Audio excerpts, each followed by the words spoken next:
What is house hacking? It's where you buy a property, you live in part of it, and you rent out the other space. So we've heard it 100 times. You're either paying your mortgage or paying someone else's. Well, it is a cliche. It's never been more true with house hacking. The reason why house hacking is so great is it's much more approachable, especially when you're just starting out in real estate. You might not have a ton of cash to put down or afford this mortgage payment, but when you use rental income from other sources, it makes it a whole lot easier. So house hacking is a great first step for not just home ownership, but being a real estate investor. And today I want to share with you 3 house hacks that I've personally done in my own real estate investing journey.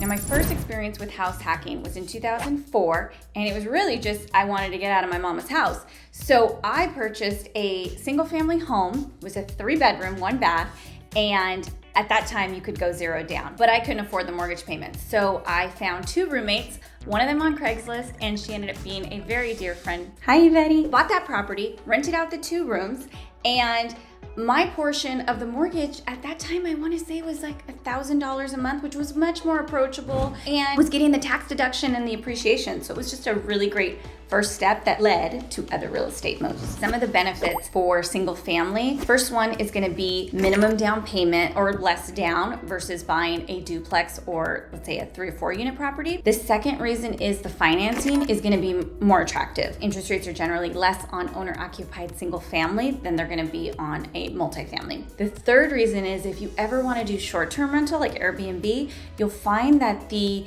regulations and red tape are just, it's a little more forgiving when you intend to live in part of the property and rent out the other. Some of the drawbacks. Now you got roommates, so you're gonna have to be comfortable with all of the things that come with that, like dishes being left out or somebody eating your Haagen-Dazs. Chances are, if you wanna get into real estate and you're looking at house hacking for a lower barrier of entry, chances are you already have roommates.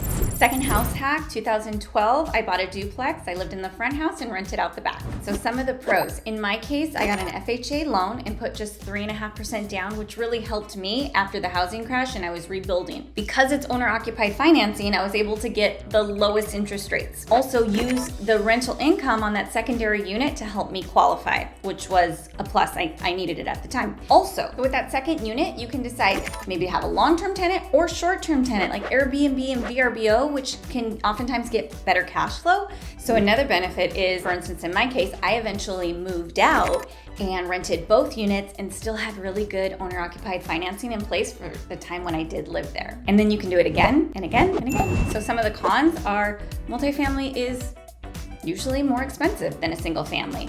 Also, you're gonna have maintenance. If something breaks in that other unit, you're gonna be responsible for that. So you just wanna be ready and have some reserves in case something breaks, because it will. What is an ADU? Accessory dwelling unit. And don't be intimidated, they're really just small houses or studios, and there's companies out there like Houseable that can help you with the planning and the permitting. You might convert an existing garage or stick it in the backyard. There's a lot of different options for building an ADU. My husband and I purchased a duplex, had an oversized front house, and we were able to see an opportunity where we could block off an area of the house and turn the middle into an ADU. And so that generated even more cash flow from something that was already there. In our example, blocking off that 4th bedroom and making it its own studio, we were able to double the rental income from the property versus when we bought it. Why that's cool is because investors value a property based on the cash flow it generates. So we were able to double that cash flow, making the property even more valuable. And the nice thing is, if you know that you're going to cater, let's say, to traveling nurses, you can totally customize the unit and have all the amenities that matter to that type of guest. So I am a firm believer in house hacking, whether it's buying your first property or real estate investors building their portfolio. There's just so much opportunity. And for me, I love looking at a property and seeing what it can be. And it's something that I love. I do love it. Yeah, you love house hacking? Yeah. I hope you enjoy house hacking too.